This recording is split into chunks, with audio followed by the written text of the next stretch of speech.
Hey everyone, and welcome to another Yogi Misfit session. My name is Danny Pomploon, and I'm your host.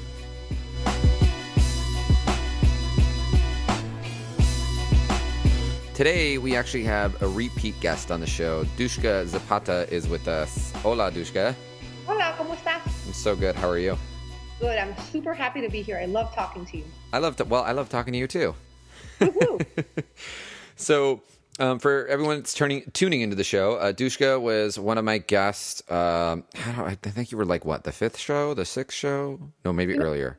My concept of time is all wrong, so I feel like it was ages ago, Right. but it probably wasn't that long ago. You're right. It was like 35 years ago when podcasts didn't exist, That's right. But we totally did it. Yeah.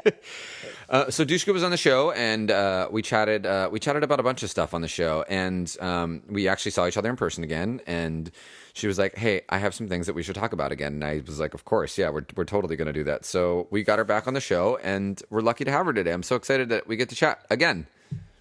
I am too, and one of the things that I want to start with is you, because I see you everywhere. Like, you're doing so much. It sounds like, you have like new T-shirts and like retreats, and you're teaching and you're subbing for all of these people. Like, you're on fire. Yeah. So, we normally start the show with why yoga. And so instead of starting with why yoga today, we're going to switch it up. We'll say, why is Danny doing all things yoga? How about that? I think that's amazing. Yes. Yeah, Everything. let's see. Okay, so the question was, what's going on? What's going on with me, or why am I doing all the things, or what was it? Well, I think I first want to understand better what you're doing, because I follow you on Facebook and we're friends and I see you regularly, and still I feel like I haven't quite grasped everything that you're doing. And everything sounds like so aligned and so it's so aligned with everything you're doing sounds aligned with each other, but it also all sounds aligned with you. And I know that you recently went through like very hard stuff, so I'm super interested in seeing like what happened and how it all came together. Well, okay, so the hard stuff, I starting mid last year, my mother passed away, and then I was engaged, and the long and the short of that is I'm no longer engaged or married.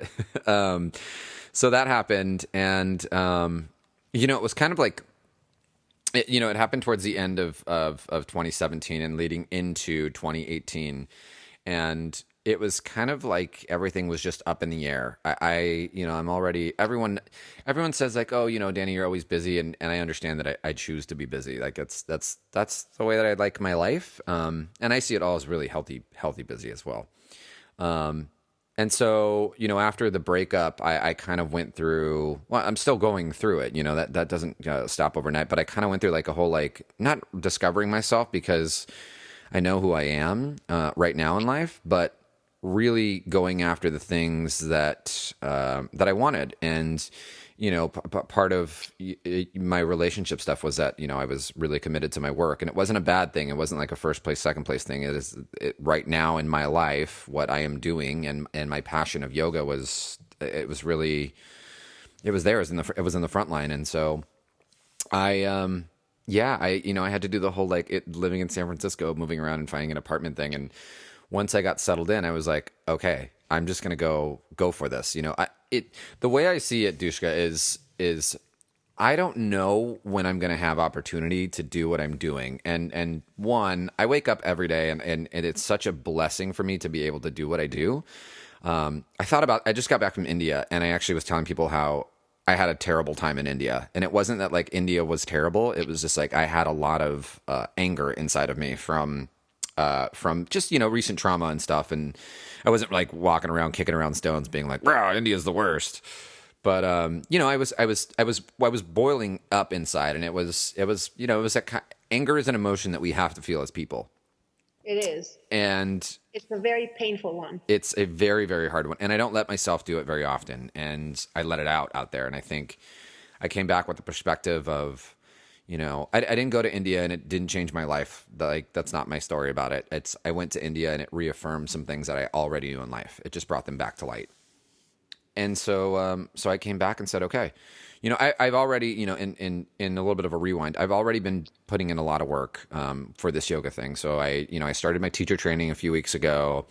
I, came back from my sold out retreat to Tulum. We've got another retreat coming up in 2018 that's already sold out. It's, and I knock on wood every day, and I'm so, one, I'm so grateful, but two, I'm really humbled. Like, the more and more I start to do, I realize that the more and more humble I need to be, and that I check myself to be, but also, to be softer as well. I think, the more responsibility as a teacher that I get, I really challenge myself to be softer and to be more humble, and to recognize that that's the path for me. You started by saying that you typically ask why yoga, and I think that if I were to distill my philosophy of life into one sentence, I would say, don't believe everything you think. Right. And I think that yoga reminds you of that. Don't believe everything you think. And it's a hard thing, because you have to disbelieve yourself. Yeah. And, we had this conversation in person where I was getting ready to quit my job, or I was thinking about quitting my job to teach yoga. Actually, you told me to quit my job to teach yoga. And I was like, well, I don't know how it's not going to work. We talked about this in that last episode, about how impossible it seemed. Yeah. And now it's like, and granted, I'm definitely working harder than I've ever worked in my entire life, for sure. And I have, like you were saying, I teach public classes. I have corporate classes. I have a private client. I do retreats. I do workshops. I just filmed for my first online yoga classes. I do audio classes for another company. I just released some t-shirts. I have this podcast. I am writing a book, and I'm actually really close to a first draft of the book. Hopefully this Friday, actually, it's supposed to be ready. And so there's a lot of things that are going on. And to sum up the question again, I know I've kind of have gone around it a bit, but I don't know when I'm going to have this opportunity again. And right now, I haven't even been a full-time teacher for about a year. It's actually coming up in a few weeks for about a year. I thought it was actually a couple weeks ago, and I totally lied to myself, because one of those Facebook memories came up, and it was the day that I decided to quit my job. So I was a little off. I'm kind of just doing that thing where I'm getting all the wet spaghetti noodles and just throwing them onto the wall and seeing which sticks. Does that make sense? It makes perfect sense. And what I do want you to know is that you will have this opportunity always. You say, I don't know when I'll have this opportunity. And it's always, because you are the one designing your life, and you're seeing how that is really true. Like, you say, I can't design my life. I have this job, and it's the source of my finances, and this is impossible. And then you don't believe everything you think, and you realize that it's not impossible. Sure. And then every time you tell yourself, I don't know when I will be able to do this again, my answer is always, because you are the decider. Yeah. And I'm also, and the other thing too is I'm just having a lot of fun. I'm having a lot of fun with everything I'm doing. I'm loving planning these retreats and going to places, and I'm loving coming up with new content for online classes, and I'm loving, guiding people through teacher training is, such an amazing experience. And then, I was actually, I was on the retreat in Mexico, and someone was wearing a cool t-shirt, and I was like, I can make a cool t-shirt. Why not? And so I called another friend of mine. I was like, let's make this t-shirt really quick. It was kind of like something I came up with on a whim. Like, it was a 2-second conversation that I had, and then and now I have some t-shirts online. And let me tell you why that matters. Because you are challenging the notion that to succeed, you have to suffer. And that is so important, because you say, oh my God, I'm having so much fun. And in the last breath, you said, I've never worked so hard. And it's just fascinating to me how you can go to Mexico and see a t-shirt and decide that you can do that, and teach, and have a podcast, and write a book, and all of these things, and think, I'm having fun. I really am. That's the purest notion of success. It's not supposed to make you suffer. It's supposed to make you feel alive. The other thing too, is so we're going to talk a little more about boundaries today, and this is actually a great segue into it, and just to start to dial it in. Over the last year, I have had a couple people say, Danny, I'm a little worried about you. You're doing too much. You're doing too much. And for me, it's One, I don't think that I'm doing too much. I think that sometimes people need to work a little bit harder. Not everybody, but I understand the place that I operate from, and that's at very high capacity all the time, which sure leads to burnout. But a few of these people have given me their 2 cents and their advice of, telling me that my dreams were too big and that I'm doing too much.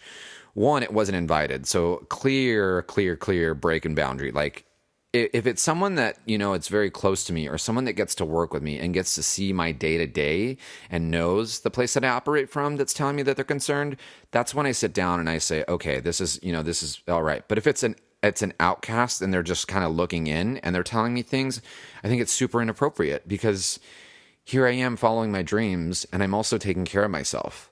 And I don't think there's anything wrong with that. I think there's nothing wrong with that if you decide there's nothing wrong with that. I think there's something wrong with that if you have decided that it's too much. And that, like I said, you are the decider. Yeah. Yeah. Yeah, I think it's totally fine. I would do more if I could, but Yeah. So yeah, I want to say something about that, which is I take your classes often. And I think that when you take a class from someone, the teacher cannot be there halfway. right. A yoga class requires your full presence, your full energy, your full attention, and that's how you show up. Yeah. So I think that it's not just that you're doing a lot, it's that you're fully present. And I think that's awesome. Yeah, when I tell people this, this is the reason why I teach, is because it wakes me up every day, and because if I didn't have this, in knowing my history, I would probably be, doing a bunch of drugs and drinking a lot, and I'd choose to do yoga instead. I think that's a great idea. And people, I think it's hard for people to understand. Like, this is what drives me. It's not my everything, but it is something that is so close to my heart, and it fills me up. It really does. It really does light me up. When I tell my students I love them, I mean, I love them. I had this experience at a concert the other day when I was like, I was like sitting there dancing in the concert and being like, man, I really love this performer. They're so great. And at one point, the performer was like, just so you know, like, we love each and every single one of you. And I was like, I totally feel that. Like, there's like that exchange of energy, like it's really cool. And I mean that when I say that to my students, when I'm like, I love all of you guys. Like, thank you so much for making me love my life. Like, and for adding that much more. Look, from someone who has written a book every 6 months and having basically everyone tell me that it's too much, I completely understand. It's like, you don't understand. This is my personality. It's who I am. Right. Yeah. That's it's such a touchy subject, but it's like, this is what I want to do right now, so I'm just going to do it anyway. You said it in the best way. I will do what reflects my personality. Right. At my rhythm and my passion and my compulsion, and like, that's what I'm going to do. It's who I am. Yeah, and it's, I think it's, so long as it's healthy, that's totally okay. Exactly. So that brings us to the concept of boundaries, which I've been wanting to talk to you with forever, because I feel that it's such a simple thing. Sure. And it's such a difficult thing to understand. Sure. So I'm going to define it. Okay. So at its most fundamental, you are responsible for you, and the other person is responsible for him or herself. That's right. it. Right. Anything that reaches this very basic notion between where you end and everyone else begins is poor boundaries. Anything. So I'm going to give you like the 3 examples where I would say, like, this is a prime example of poor boundaries. Mm-hmm. One example of poor boundaries is whenever you hear someone saying that there's something wrong with the whole entire world. Oh my God, why am I so nice? Everyone takes advantage of me, right? Oh my God, why doesn't anybody help me? Why doesn't anybody understand me? Why isn't anybody saving me? Mm-hmm. All of those things. Why is everyone so selfish? All of those things are an indication that something has happened to your boundaries, right? If you think that there's something wrong with the whole world and are not looking at yourself. Right, 100%. Another symptom of poor boundaries, which I like recently put into words, and I thought that it was like so useful that I would like other people to hear it, in the hopes that it will be useful for them too, is the definition of resentment. Because we define resentment, or I've always thought, like, I'm resentful because I'm mad at you. And resentment is me being mad at myself for not being clear on what my boundaries are with you. 100%. So when you feel resentment, it is a symptom of poor boundaries. You're angry at another person because you find yourself doing something that compromises you. And I think that's so awesome because resentment is a sign from inside yourself that you need to recalibrate. Like it's such an awesome feeling that you have like this gauge inside of you that is like, oh, I'm resentful. I have to like redesign this relationship, right? Sure, yeah. And then in your relationships, and this is something that was so hard for me to understand, like it took decades for me to understand this, is when you feel something and you expect your feelings to impact the actions of another person. So your feelings equal your actions, not the actions of another. And we confuse this with love. So an example, I'm really cold, put a sweater on. That's poor boundaries. I love you, so you need to do what I need you to do so that I can feel safe. I see what you're saying, yeah. Right? Another, I love you unconditionally. I'm sorry, but unconditional love is a symptom of poor boundaries. Oh my God, this is love at first sight. Poor boundaries. Right. I love you, and therefore this clearly means that you love me. Poor boundaries. Right. I'm a selfless hero, and I really want to help you, save you, rescue you, fix you, improve you. That's poor boundaries. You don't need to rescue anyone. You need to rescue yourself. Right. You don't need to save anyone. Right. So I need you, poor boundaries. You need me, poor boundaries. Please don't eat that. You're on a diet. Poor boundaries. Right. Please don't work too hard. I'm worried about you. Poor boundaries. Yeah. I forbid you to smoke because I can't look at this. It's so bad for you. Poor boundaries. So you might say, you know what? The fact that you smoke makes me feel like you're hurting yourself. So you might want to look at that. But between that and you, I forbid you to smoke, right? Another typical one that I struggled with a lot, I'm super jealous, so you can't have women friends. I'm jealous, so you can't go to the party without me. Or any manifestation of you belong to me. And then finally, the final display of poor boundaries that was also really helpful to me is unreasonable demands on yourself. So your brain doesn't, your brain doesn't respect your body, and your body is you. So for example, I'm so busy, I don't have time for family, I don't have time for friends because I'm very important. So something's like off, right?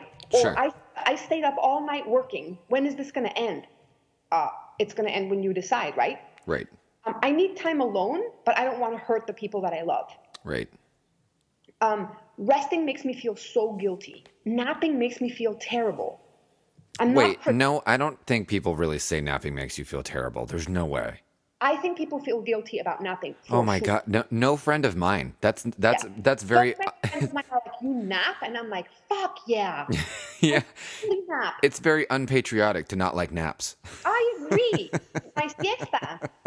Yeah, exactly. It's in my blood. And the other people struggle with a lot that I see is like, they don't really, like for me, I'll speak for myself, like I need time alone. And it took me forever to like give myself that. Right. I love my friends, and I felt like in some way that I just had to spend time with them, and I love spending time with them, but when I need time alone, I'm going to do that. So any version of doing something for pleasure to many people feels like a waste of time. Right. No, that makes sense. So yeah, basically creating good boundaries. And another reason why it's really hard to do that is because they move, right? So just because you had sex with someone on Monday night doesn't mean that you feel like having sex on Tuesday morning, and it's your body, your rules. So you decide. Just because you're married to someone doesn't mean that you have to have sex with them. So boundaries move a lot, and you have to listen to yourself and readjust them all the time. I could work 10 hours a day yesterday. Today I can't. And this notion of having people push on your boundaries and you push on the boundaries of other people and having your own boundaries be a moving target makes boundaries really freaking hard to figure out. Sure. So what's your recommendation, or like, what would you say what is either one, what's your recommendation or the process of looking at boundaries for you, like to assess them? I think the first thing, as crazy as this might sound, it's not going to sound crazy to you, but it might sound crazy to other people, is you need silence. Because you can't hear yourself tell yourself that someone has gone too far. Right. So I think that it has to start with you giving yourself the space to listen to yourself. And then I think that you need to learn to actually listen, to do something with the information that you're getting. So if someone says, by way of example, I need to nap, or actually I don't want to do yoga, I want to lie in shavasana a whole class. Like, why not? So I would say, listen, first hear yourself, silence so that you can hear yourself, and then listen to yourself, and then get good at saying no. Yeah. Yeah, I think that's great. I think the hard part is, though, like you said, is sitting down and being quiet and listening. That's really hard. And the other thing that makes it really hard is that if we say no to people, we're very scared that they're not going to like us anymore. And I think that we very frequently compromise ourselves because we don't want to offend someone or hurt someone or insult someone or have someone not like us. You know, what if you said, wow, a lot of people are telling me that I'm doing too much and therefore I have to do less? I would be like, what? That's your call. Right. Right. You know, what are you telling yourself? Right. And you're like, hey, but if I do more, what are people going to think? Right. So to me, the fact that you're saying I'm listening to myself and I know what I need, I think is just you showing good boundaries. You know, one of the things that I really say about that is you have to be, and this is a boundary thing with yourself as well. You have to be very clear on your why. And, you know, what your driving factor is and what that looks like. And for me, I know that I'm so clear on it, you know, like what my version of quote unquote success is completely different than someone else's. And for me, my version of that is totally 100% in line with my boundaries to myself. Yeah. Yeah. And I know you well enough to know that if you're doing 15 things today, and then on Friday you wake up and you're like, oh my God, I'm really tired. Like, you'll nap. You know what I mean? Like you will recalibrate that. So the fact that you can do something today doesn't mean that you have to do it forever. It just means that you have a commitment to yourself to keep checking in. Right. And I think that's really important. And I think checking in trumps being liked. I mean, you make a really good point though. Like, yeah, it's one or the other, and I think a lot of people would rather find the being liked part as opposed to being sit down and sitting still. It takes a minute to sit down and listen and to sit still and be okay with, you know, the being liked part or not being liked. It really does. And, you know, to take it up a notch, I think that success, in order to succeed, in order for your life to be yours, you have to come to terms with the fact that you are going to disappoint the people that you love. Right. Because you're the only one who knows what you want and what you need and how you do things, and that's you. So that will imply that someone else is going to get disappointed, and that's, you know, to put it clearly, that's not your problem. Right. It's not for you to take on. It's not for you to take on. So you have a new book out, and in the book, for one, let's talk about what's in the book, but two, is there stuff on boundaries in the book? Yes. So let me tell you what the book is called, because I think that that's just really telling. So the book is out April 29th, so in a couple of weeks. Okay. And I was just super fascinated by how you have like a certain order to your life, and all of a sudden everything falls apart. Like someone you adore dies, and you break up, and you become unengaged, and you lose your job, and like all of these things start happening at the same time. And I just think that whenever a friend of mine is like, my life is falling apart, oh my God, I'm like, excellent. You are on your way to a better life, a more examined life. So my book is called A Spectacular Catastrophe and Other Things I Recommend. I like that. And basically the entire book is anything that I have discovered, that I have found useful, that I want other people to basically, it's an offering of like, I found this useful and I hope you do too. So it's not really advice. It's more like, here's what's worked for me. Got it. And a lot of it is about boundaries about pointing to people that you love, and about, you know, not believing everything you think, and about examining what your beliefs are, because most of what gets you stuck are things you believe in, such as, Dushka, it's completely impractical for me to quit my job. That's how I pay the bills. Like, really? Is that really true? Like, there's no other way. Right. So, yeah, that's what it's about. And it'll be available on Amazon and where else? On Amazon, on Amazon it's available to download. So in like a Kindle or any other device, like laptop, and in paperback. Awesome. I will make sure I put that information in the notes below after we chat. That's amazing. I appreciate that. So you have your book coming out, and are you still doing coaching stuff? Yeah. Yes. So I help people articulate who they are and what they do, and that applies to both humans and companies. Yeah. So that means everything from executive coaching, who am I feel lost, what is my next career move, to I want to put something in a presentation that really represents me. I'm going to do a TED Talk. I'm going to do a keynote speech. I'm going to talk to press, and I don't really know how, so I teach people how to talk to press. So anything in the range of I have to articulate myself and who I am to myself and to the outside world. Got it. So I'll be calling you when my first draft of the book comes out and say, Dushka, I'm writing this book. I don't think you need any help articulating who you are. I think that you have that really, you have that figured out. Thank you. I appreciate that. But instead, I'll be your yoga student. Perfect. I love that. That makes me so happy. And my podcast guest, it's the best. And and I love this. I love to get to chat with you, and I don't even think about the fact that other people are listening. Well, and I don't either. I really just, I enjoy doing the show because it's really fun. Like, it's thought provoking, and we get to hear some really cool stories from different people some people that I know really well. I get to hear their stories and just their whys and stuff. And I think it's just so fascinating. Like, I'm like, I didn't know all those things, It's also super interesting to see like what exactly makes someone grab their mat and show up in a yoga studio. 100%, man. Because it's just like I just think it changed my life. It really did. It does every day. I mean, I wouldn't be here without it. Maybe I would, but in a different light. Yes. So ugly. So I have one question for you before we take off from the show today. Uh-huh. You have a billboard on a very, very, very busy freeway. What does it say?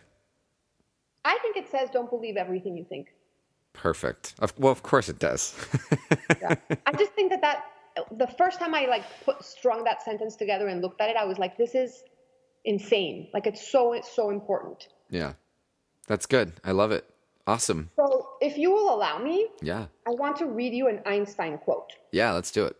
It's aligned with "Don't believe everything you think," and I just recently discovered it, and I think it's so beautiful. So I'm going to leave it behind for anyone who finds it. Sure. So he said, "A human being is a part of the whole called by us universe, a part limited in time and space. He experiences himself, his thoughts and feelings as something separated from the rest, an optical delusion of his consciousness. This delusion is a kind of prison for us, restricting us to our personal desires and to affection for a few people nearest to us. Our task must be to free ourselves from this prison by widening our circle of compassion to embrace all living creatures and the whole of nature in its beauty." That guy's a smart guy. Right? Yeah. And my other favorite quote from him is, "Time exists so that not everything happens at once." Yeah, I love that. That's one of my favorites. Me too. So with that, I leave you. Awesome. Until the next Yogi Misfit session, this is Dushka and Danny saying goodbye. Bye.